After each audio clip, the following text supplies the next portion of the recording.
Hola a todos, ¿qué tal?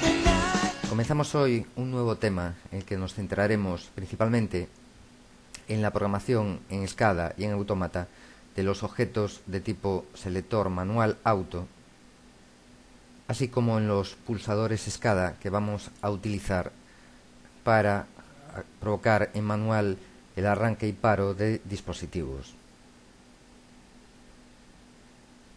Tal como os muestro aquí en la imagen, en la que puedo arrancar y parar en manual la bomba interna.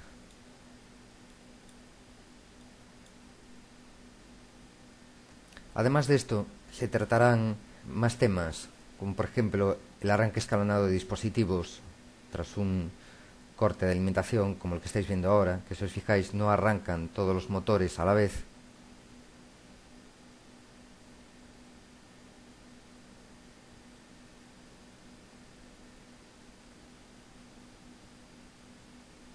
Y la programación de una parada inmediata de la planta, que se producirá cuando se cumplan una serie de condiciones, como por ejemplo primer ciclo de programa o, en este caso, selector de arranque en off, que tiene que provocar la parada inmediata de los motores de la planta, a modo de parada de emergencia. Va a ser un tema largo, complicado, en el que introduciremos bastantes conceptos nuevos y vais a tener que trabajar muchísimo. Los ejercicios van a ser especialmente laboriosos, pero os pido paciencia, porque el resultado final, como siempre, va a valer la pena. Vamos a proceder ahora a programar los objetos de tipo selector manual auto y los de tipo pulsador para el bombeo interno. Antes de empezar, eso sí, vamos a hablar acerca de un tema que es el de los esquemas eléctricos de mando. Ya en el tema 2, cuando hablamos de los elementos de campo, dimos una explicación acerca de los esquemas eléctricos de fuerza y comentamos que existen también lo que le llaman los esquemas eléctricos de mando, que no se llegaron a ver en ese tema, pero los comentamos ahora un poco, ¿no? Esto que voy a explicar es fundamentalmente pensado para gente que acaba de llegar al tema. Por supuesto, la gente que sepa de este tema, que haya trabajado en electricidad o automatización, pues puede omitir perfectamente esta parte, ¿no? Esta explicación acerca de los esquemas eléctricos de mando. Desgraciadamente, no conservo los esquemas eléctricos del trabajo que estamos haciendo, de nuestra depuradora. Es más, creo recordar que el cliente, en el momento en que se empezó a hacer el trabajo, no los tenía acabados. Entonces me dio una serie de anotaciones en papel, por escrito, que me sirvieron para hacer mi trabajo. Bien, en lugar de los esquemas eléctricos de la depuradora de nuestro curso, que no los tengo, vamos a utilizar en su lugar los de otra depuradora, que también tiene un bombeo interno. Es un bombeo interno más completo que el nuestro, porque si os fijáis tiene 2 bombas y tiene 3 boyas de nivel. Un nivel mínimo y un nivel de trabajo 1 y nivel de trabajo 2. Primero comentaros que cuando empecéis a hacer un trabajo, lo primero que se suele hacer es recopilar información de todo tipo, desde esquemas relacionados fundamentalmente con tema de obra civil, como por ejemplo planos de la planta, ubicación de las tuberías, situación de arquetas, etcétera. También se toman muchas fotos de la planta y una información que es muy útil para vosotros es la que viene contenida en los esquemas eléctricos. Ya en el tema 2, pues os comenté que había lo que es el esquema de fuerza, donde se muestra el circuito de fuerza que acciona un dispositivo. Aquí tenéis un ejemplo. En esta hoja pues se muestra el esquema de fuerza de una serie de elementos de la depuradora, como son el decantador, bombas de recirculación de fangos, bombas internas 1 y 2, que son las que nos ocupan. Aquí en el esquema, pues bueno, os muestran lo que es el circuito de fuerza. Viene ahí un contactor, que es el que llaman KM60.3, que es el contactor de la bomba interna 1, KM61.3 en la bomba interna 2, y también vienen los interruptores magnetotérmicos, QM10.6, el interruptor de la bomba 1, QM10.7, interruptor de la bomba 2. Además de estos esquemas de fuerza, también se incluyen lo que llaman los esquemas de mando, en los que se da información acerca de qué condiciones son las que activan la bobina de excitación de los contactores. Por ejemplo, para este bombeo interno disponemos de 3 hojas de circuito de mando o maniobra. El circuito de mando o maniobra de la bomba interna 1, el de la bomba interna 2, información acerca de los electrodos de nivel, el nivel mínimo y los niveles de trabajo 1 y 2. Estos esquemas eléctricos de mando se podrían definir como la parte de programación que realiza el instalador eléctrico, porque aquí básicamente lo que nos está diciendo es: si no está disparada una seta de emergencia local, hay nivel mínimo en el pozo y el selector SA60.3, que es el selector manual 0 auto, está en posición, por ejemplo, manual, la 3, y no hay disparo térmico, entonces activa la bobina de excitación del contactor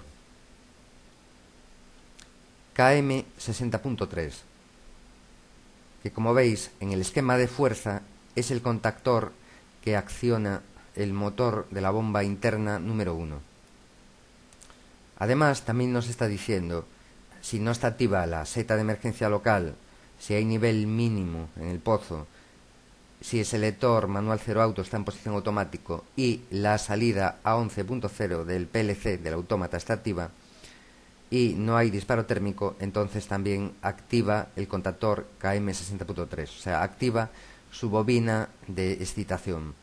Si os fijáis, aquí aparece representada una toma de corriente de 220 voltios que va entre la línea superior que dice 220V y la línea inferior que pone N neutro. Cuando se cumplen todas esas condiciones que aparecen reflejadas en el esquema de maniobra, lo que sucede es que va a circular corriente entre la línea, la fase de 220 voltios y el neutro. Como resultado, va a circular una corriente por la bobina del contactor. Pues por todo esto os comento que podemos interpretar el esquema de mando, digamos, como la parte de programación que atañe al instalador eléctrico. Por supuesto, nosotros, después en el autómata, aparte de respetar todas estas condiciones de programación que pone el electricista, es decir, las vamos a reproducir, a duplicar en nuestra programación, vamos a ponerle muchas más, ¿vale? Le vamos a añadir mucha más funcionalidad. Este esquema nos da también más información, que bueno, en principio alguna no nos hace falta, otra sí es muy útil. Por ejemplo, nos está diciendo que si el contacto auxiliar del contactor, que es el KM60.3, el que veis aquí, se cierra, pues porque el contactor cierra, el resultado es que va a circular una corriente por un LED de un sinóptico, por el LED de color verde, que se utiliza en un sinóptico mural para indicar que el dispositivo está en marcha. Concretamente, el sinóptico mural de nuestro trabajo, que estamos haciendo en el curso, es este de aquí. Bueno, realmente es una parte, ¿no? En principio, de momento no lo pongo todo porque ocupa bastante. Y el bombeo interno lo tenemos en este punto de aquí. Este de abajo es el LED que os indico, el LED verde. Realmente puede tomar más colores, o sea, puede tomar el verde, el rojo y el naranja. De modo que en este esquema de mando pues nos indica cuándo se va a encender el LED verde, ¿vale? Se encenderá cuando se cierre el contacto normalmente abierto del contactor KM60.3.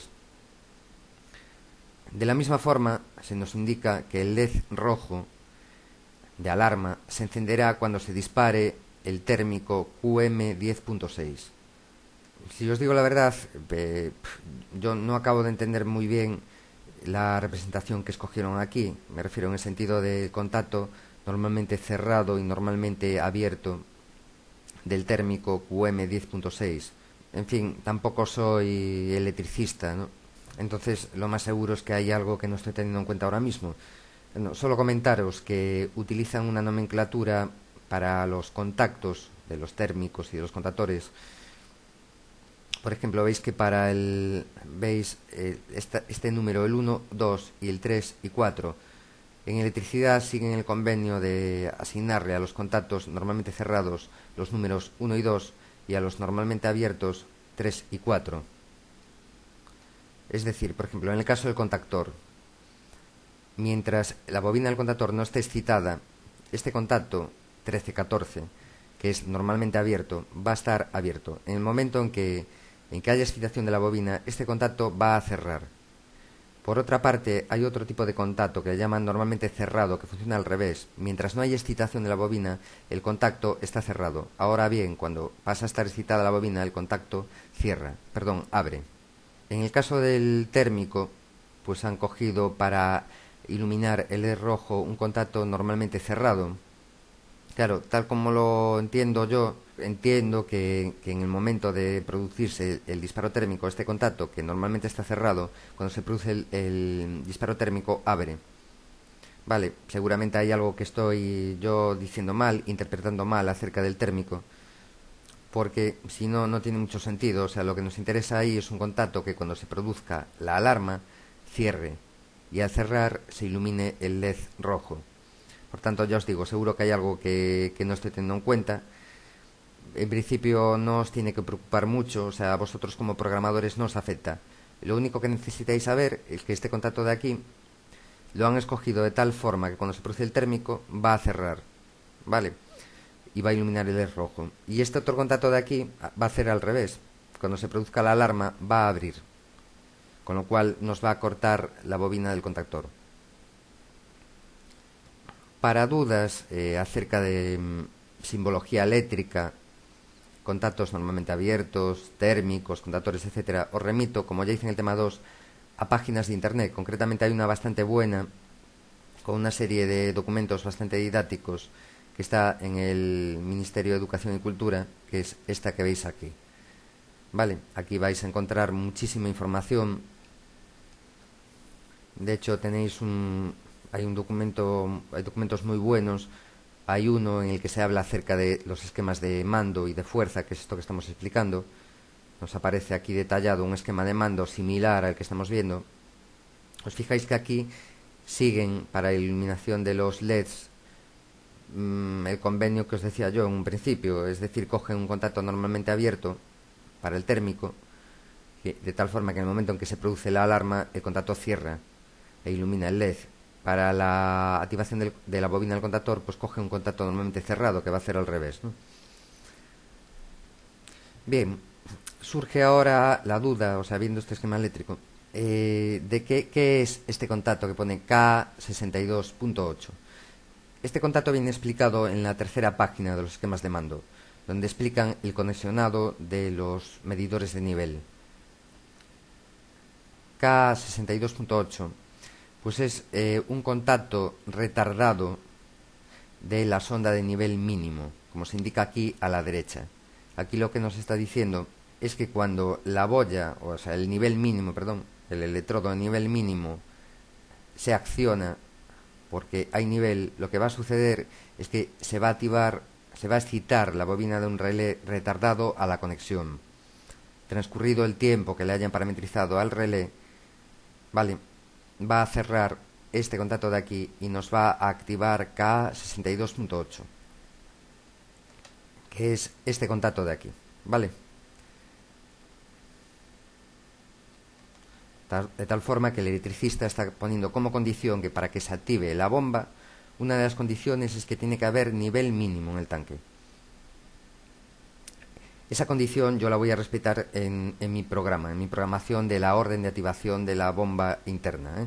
También le voy a decir que si no hay nivel mínimo, que no active la bomba. Porque aparte de que no me interesa de que la bomba funcione en vacío, va a suceder una cosa. Es decir, si yo no respeto esa condición, doy orden de activar la bomba no se va a activar, porque la protección eléctrica de mando me lo está impidiendo. Entonces, al cabo de cierto tiempo, yo voy a detectar que no recibo confirmación de marcha de la bomba. Porque al no haber nivel eléctricamente, no se va a excitar la bobina del contactor. Por lo tanto, el contacto de confirmación de marcha, el KM60.3, no se va a activar. Con lo cual, yo tarde o temprano acabaré lanzando una alarma de que no recibo confirmación de marcha. Acerca de la simbología que están usando en esta página, lo que es relé con retardo a conexión o contacto, ¿no?, con retardo a conexión, pues os remito también a Internet. O sea, buscáis en Google, sin ir más lejos, simbología eléctrica y encontraréis un montón de páginas en las que se explica todos estos símbolos. Luego comentaros que aquí pues me están indicando las entradas del PLC que se van a usar, por ejemplo, para recibir la señal de que la bomba está en automático. Veis, por ejemplo, E50, que la bomba está en marcha, es decir, que el contacto auxiliar del contactor está cerrado. La E6.0, que hay alarma, la E7.0. También me está diciendo que la salida que yo tengo que usar para ordenar el arranque de la bomba es la A11.0. ¿Vale? Tengo bastante información. Con el tema este que os decía acerca de interpretar que si es contacto abierto o cerrado, que normalmente a veces es difícil, porque yo me he encontrado con esquemas eléctricos que siguen una filosofía y otros que siguen una filosofía completamente distinta. Es un poco caótico, la verdad, el tema. Por eso no os preocupéis. Eso es algo que, llegado el momento, habláis con el electricista que hizo los esquemas eléctricos. O si no, de todas formas, ya os digo, no es excesivamente problemático, en el sentido de que lo que os va a incluir aquí son protecciones, fundamentalmente. Son las condiciones que se tienen que cumplir para que un dispositivo arranque. Luego, comentaros que en los esquemas eléctricos hay una serie de información adicional también bastante útil para nosotros. Por ejemplo, suelen poner en alguna página pues un dibujo, un esquema, un croquis del cuadro eléctrico, de la colocación del autómata en el cuadro eléctrico y las tarjetas de las que vamos a disponer. Por ejemplo, la CPU, tarjetas de entradas y salidas que van en dos bastidores, como veis, numeradas desde M0 hasta M31. Y también, muy importante, va a haber una serie de hojas donde nos expliquen en qué consiste cada una de esas tarjetas que van de M0 a M31. Para los esquemas que os estaba enseñando, pues no perdí esas hojas, o no las tengo, no me las dieron. Entonces cogí los de otro trabajo, ¿no? Como veis aquí, donde pone puesto 4, pues sería el equivalente a poner M0, M1, M2. Nos está indicando el puesto que ocupa la tarjeta en el bastidor, ¿no? Y luego nos está indicando, vemos que es una tarjeta de 16 entradas digitales, y aquí a la derecha un texto descriptivo de lo que va a haber conectado a cada entrada, que si alarma en rotor 1, rotor 2 en automático, rotor 2 funcionando, es decir, contacto auxiliar del contactor activo, etcétera. Ya os digo, toda esta información es bastante importante para nosotros y va a ser imprescindible para programar, por ejemplo, el FC End a bit, ¿no?, de terminales de entrada a bits internos. Pues bien, en este capítulo centraremos nuestra atención fundamentalmente en esta parte de aquí, en lo que es el selector manual auto. Toca ahora empezar con la programación de los objetos de tipo selector manual auto. Pero previamente, para que la explicación posterior sea más comprensible, os tengo que hablar de un concepto nuevo al que llamo el modo remoto. De entrada, deciros que habría sido más correcto llamarle quizás modo de simulación de manual auto, modo simulación automático, mejor dicho. El modo remoto es un modo de simulación de selectores manual auto. Para entender bien lo que os voy a explicar, vais a tener que distinguir entre lo que es propiamente el selector manual auto del cuadro eléctrico y el bit de automático del autómata. Cada dispositivo va a tener asociado un bit de automático. La idea es que, para saber si un dispositivo está en auto, el autómata compruebe el bit de auto y no el selector manual auto. La idea es hacer que en modo remoto desactivado el bit de auto sea idéntico al selector manual auto, o sea, que refleje el estado del selector manual auto. Pero cuando el modo remoto esté activo, que el bit auto no sea igual al selector manual auto, sino que se manipule desde el SCADA a través de un botón. En esta diapositiva os paso a hablar ya en más detalle acerca del modo remoto. cuáles son las causas que lo motivan, cómo va a funcionar en relación a los selectores manual auto y los pulsadores SCADA de funcionamiento manual. Mirad, las primeras pruebas que vamos a hacer durante una puesta en marcha de una instalación son las de funcionamiento manual, que las vamos a hacer acompañados por el instalador eléctrico. Lo que vamos a hacer es comprobar que todas las señales llegan correctamente al autómata, todo lo que son térmicos, confirmaciones de marcha, etc. Y también que los contactores se cierran cuando se le ordenan las salidas del autómata. El modo remoto está pensado precisamente para poder hacer esto último desde el SCADA y de esa forma agilizar las pruebas. Vamos a hacer que las pruebas sean más rápidas si podemos realizar todas, o por lo menos su mayoría, desde un mismo entorno, o sea, desde el entorno del SCADA. Como ya os comenté en otras partes del curso, la orden de activación de contactores en modo manual se va a dar mediante unos botones que vamos a colocar en el SCADA, unos pulsadores de SCADA. Lo lógico, como os indico ahí y ya os acabo de decir, es que estos pulsadores solamente actúen si el dispositivo está fuera de auto, es decir, en manual. ¿Por qué? Bueno, pues porque en auto el contactor va a abrir o cerrar en función de lo que le manden, por ejemplo, los GRACES de funcionamiento automático. Ahora bien, echadle un vistazo al esquema de mando que os pongo en la diapositiva. Fijaos en este detalle. Si el selector está físicamente fuera de auto, es decir, tal como aparece dibujado ahora mismo en el esquema de mando, el problema es que la orden de activación de contactor dada por el PLC queda deshabilitada. O sea, yo puedo desde PLC ordenar la salida a 11.1 y el contactor KM 61.3 no se va a activar.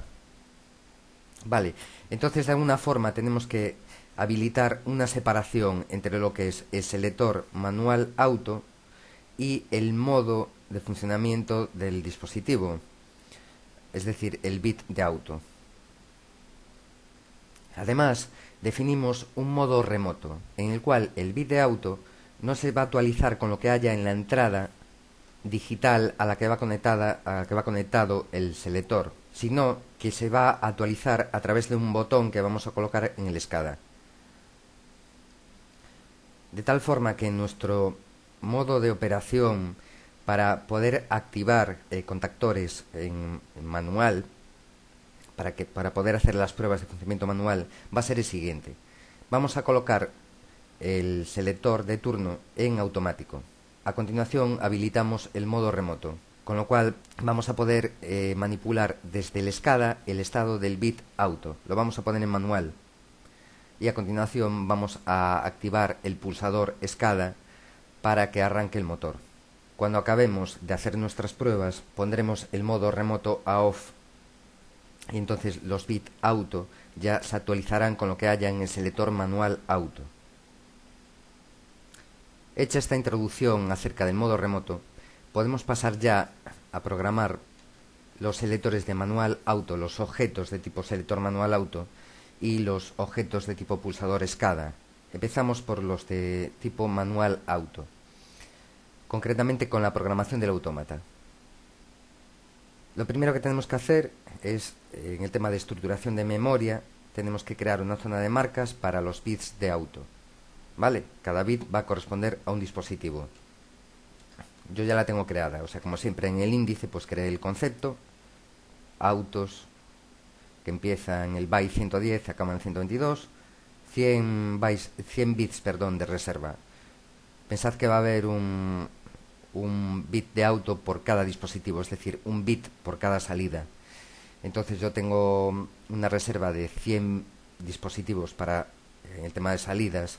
Por lo tanto, crearé una reserva de 100 bits para autos. Como veis, la programación de la hoja de autos pues no tiene ningún misterio. Mantenemos la abreviatura de motor y el nombre completo de motor, y en concepto pues ponemos auto. Siguiente cosa que nos hace falta. En DevRoot tenemos que crear un bit para desactivar el modo remoto. Y tenemos que incorporar este bit en la programación de los bits auto en el FC end a bit, tal como veis aquí en la diapositiva. Aquí E9.6 es la entrada digital a la que va conectado el selector manual auto. Como veis, si la entrada está activa, yo solamente voy a hacer un set del bit de auto si no estoy en modo simulación.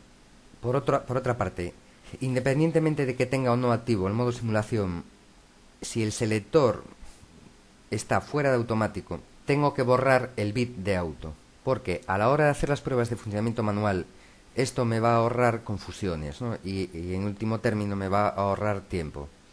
Si por lo que sea estamos haciendo las pruebas y nos olvidamos de poner el selector en automático, yo la orden que le dé a través del pulsador escada no me va a llegar al contactor.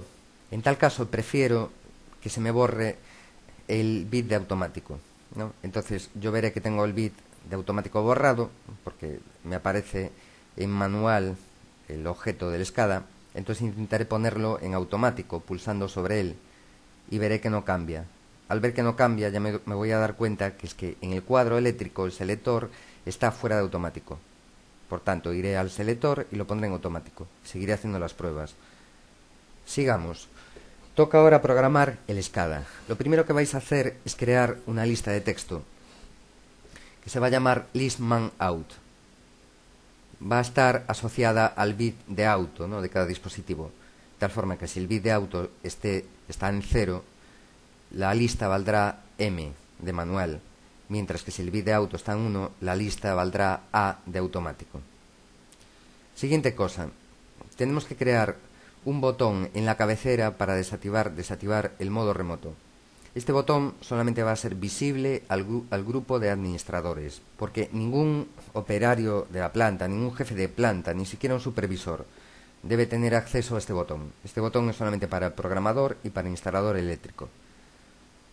A no ser, claro está, que el supervisor, que normalmente suele ser el cliente final, el que más manda, pida que le dejen habilitada esta opción porque le interesa mucho. Pero normalmente no le suele interesar. Hay fábricas en las que sí, pero en muchas plantas no interesa. O sea, para ellos va a suponer una complicación añadida.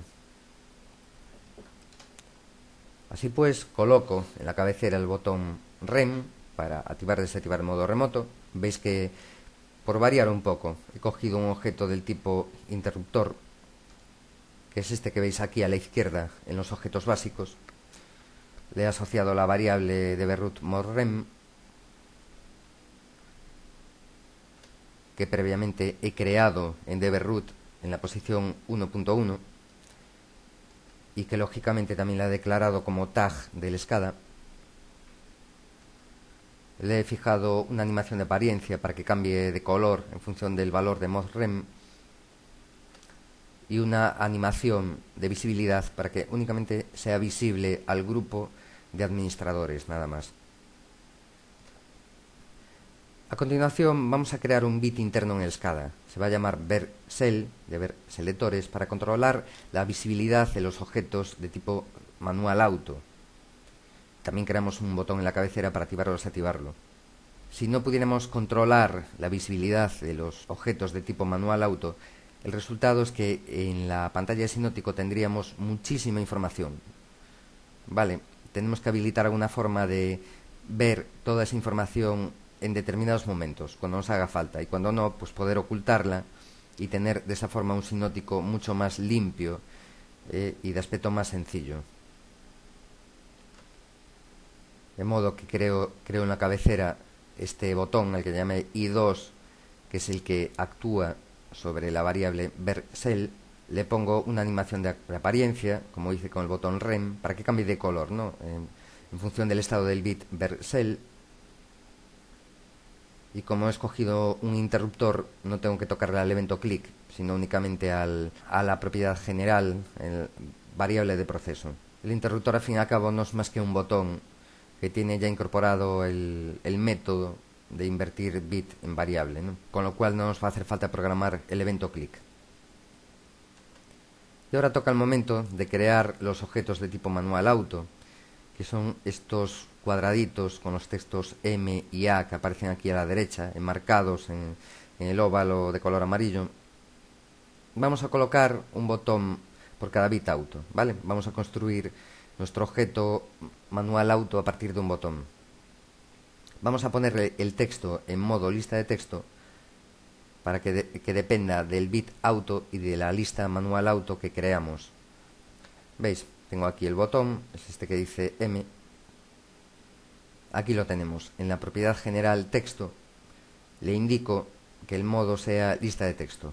Lista de texto listManOut, variable out1, número de bit el 8. Más cosas que le tenemos que decir al botón.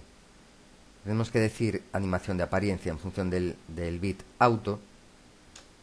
Le vamos a decir que si está activo el color de primer plano sea verde y el color de fondo negro, que da la sensación de algo que está bien, ¿no? Ese verde da la sensación de dispositivo que está correctamente configurado. En caso de que esté en modo manual, o sea, el bit auto a 0, pues va a tomar el color que le pusimos por defecto, un color naranja de fondo, ¿no? Que da la sensación de que hay algo que no está bien del todo, que no es una alarma, pero que no está como debería estar.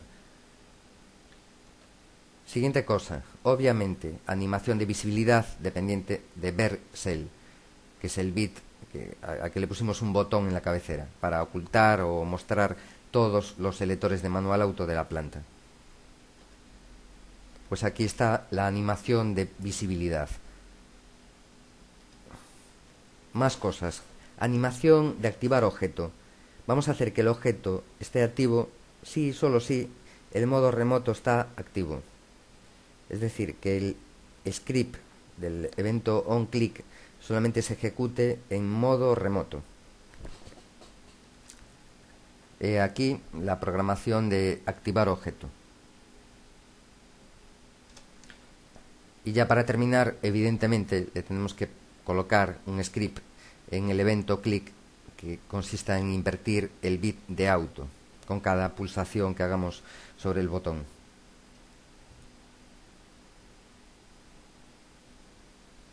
Pues muy bien, ya tenemos programado nuestro objeto de tipo manual auto en el SCADA. Toca ahora encargarnos de la programación de los pulsadores de manual, los que vamos a utilizar para ordenar el arranque-paro de dispositivos durante las pruebas de funcionamiento manual. Empecemos. Comenzamos por la programación del autómata. Lo primero, lógicamente, tenemos que crear una zona de marcas para pulsadores. Cada bit corresponde al pulsador de un dispositivo en concreto. Bien, yo ya la tengo creada. Creé la entrada en el índice. Le asigné de reserva la misma reserva que para los autos y para las salidas, lógicamente, ¿no? Porque va a haber tantos dispositivos como salidas, por tanto va a haber tantos autos como salidas y tantos pulsadores SCADA como salidas. A estas alturas, la programación de la hoja de Excel, pues bueno, no tiene ningún misterio. Es un proceso repetitivo. Únicamente le cambiamos el concepto, ponemos escapul, pulsador SCADA, también el nombre de la palabra va a ser escapul. Siguiente cosa, a nivel informativo nos va a ser muy útil tener en el SCADA una visualización luminosa de color que nos indique si después de hacer las pruebas de funcionamiento manual nos quedó algún pulsador activo. Para ello vamos a crear el bit dbroot escapul act y lo vamos a programar en AJUSYS. De modo que creo el bit en dbroot en la posición 1.2 y lo programo, por ejemplo, en segmento 5 de AJUSYS. Solo a nivel de curiosidad, fijaos que la última instrucción de comparación me coge los bytes 131, 132, 133, 134, cuando la zona de pulsadores SCADA acaba en el 135. Bueno, me queda el byte 135 fuera de la operación. De momento lo dejo, ¿vale? Es que me haría falta una instrucción para comparar bytes y no la tengo, entonces tendría que recurrir a otros artificios. De momento lo dejamos. O sea, podría poner ahí los contactos en paralelo del 135, o sea, poner un contacto en paralelo de 135.0, otro de 135.1, hasta llegar a 135.7. lo podéis hacer o de momento dejarlo así.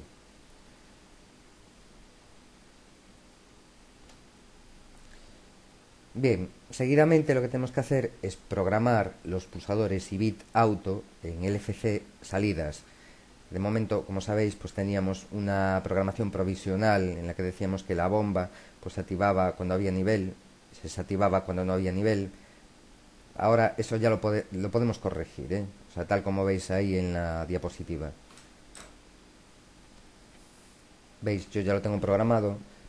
Le digo que si no estoy en modo automático y tengo el pulsador SCADA activo y no hay alarma, entonces arranco, doy la orden de arrancar la bomba, ¿no?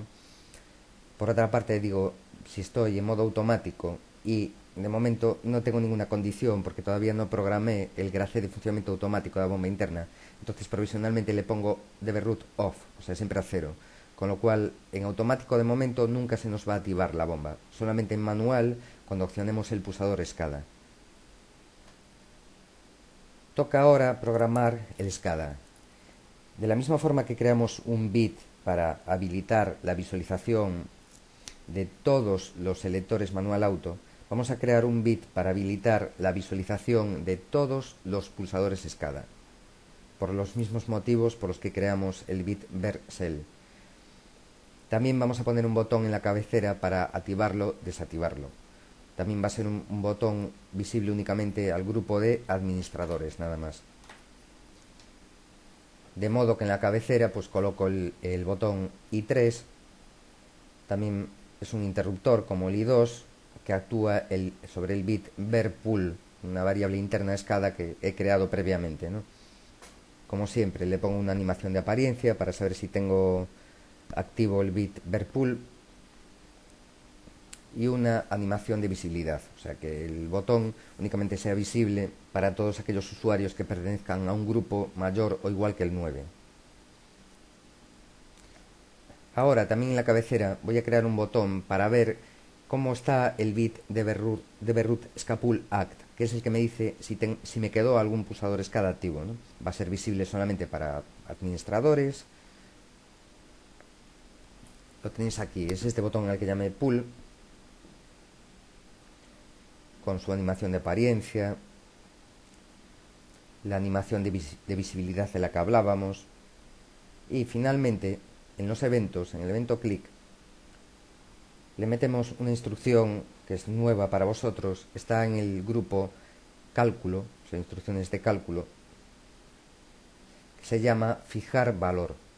Le vamos a decir que el tag que ponga, el tag escapul 1, que es la primera palabra de pulsadores SCADA, que nos lo ponga a 0, que borre todos los bits de escapul 1.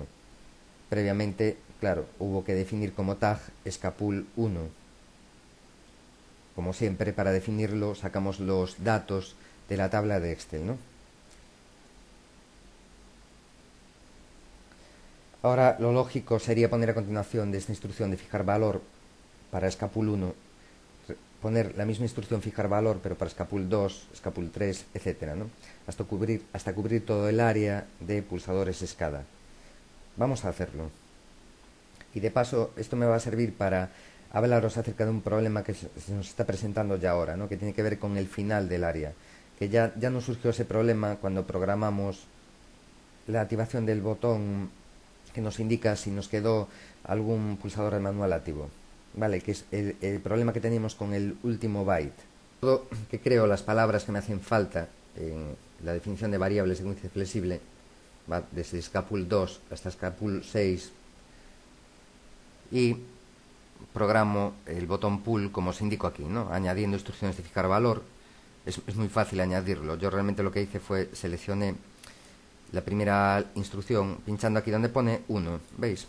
Donde pone aquí 1, pinché, control copy y luego pinché aquí abajo, que aquí antes decía ninguna función, en esta línea, pinché en esta línea y le dije control V, o sea, fui haciendo control V, hice 5 control V seguidos y después cambié aquí donde pone escapul, cambié el 1 por un 2.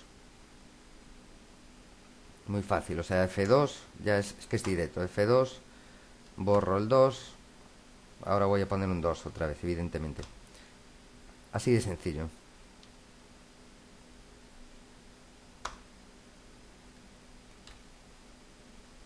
Bien, el problema que os decía del último byte se debe a que Scapul 6 coge los bytes 133 y 134.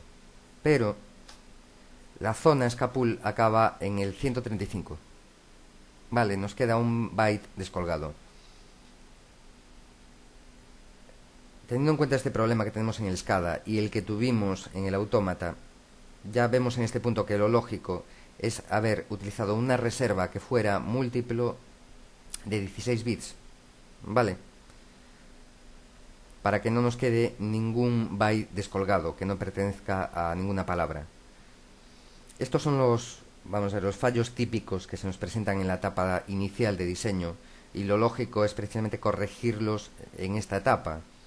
Ahora, lo lógico es que yo hubiese escogido una reserva no de 100, sino de 7 palabras por 16 bits, que me da 112. Si me hubiese ido a 6 palabras, pues serían 96 bits, ¿vale? Yéndome a 7 son 112 bits. Podría haber escogido una u otra, pero que fuera un múltiplo de 16. Si yo ahora estuviese haciendo el trabajo que me encargó el cliente, lo primero que haría sería corregir eso, ¿no? Y lo corregiría además en todas las áreas. Eso me obliga, por supuesto, a redefinir direcciones en SCADA y redefinir direcciones en la tabla de símbolos del administrador SIMATIC. Pero bueno, ahora que de momento solamente he colocado un dispositivo, o sea, he dado de alta memoria un dispositivo que es la bomba interna, evidentemente hacer este cambio me da mucho menos trabajo que tener que hacerlo al final del trabajo, cuando ya he dado de alta todos los dispositivos de la planta, ¿vale? Por eso os digo, el momento de hacer cambios, o sea, este tipo de cambios, es ahora, en la fase de diseño. Aunque nos prolongue algo más la fase, vale la pena, ¿vale? Es tiempo que no perdemos posteriormente. Muy bien, ahora ya podemos pasar a crear el objeto de tipo pulsador, que lo vamos a crear a partir de un objeto de tipo botón. Lo primero, bueno, el texto en modo normal, o sea, no va a ser un texto basado en una lista, va a ser un texto normal. Por ejemplo, el que veis aquí a la derecha, ¿no? Encerrado en un óvalo que dice descarga aeronaves, es un ejemplo de pulsador SCADA, o los que ponen 1, 2, 3, 4, cada uno es un pulsador SCADA. Le vamos a poner una animación de apariencia.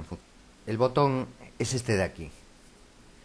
Vale, le puse como texto bomba interna, de tal forma que va a cumplir dos funciones el botón, en este caso. Por una parte va a ser una etiqueta descriptiva de la función que cumple el dispositivo que se ve ahí dibujado. Nos va a indicar que este dispositivo es la bomba interna. Y además también va a ser un botón tipo pulsador SCADA. Como veis, pues le fijo una animación de apariencia, de tal forma que el color del fondo del botón cambie si el bit de pulsador SCADA está activo.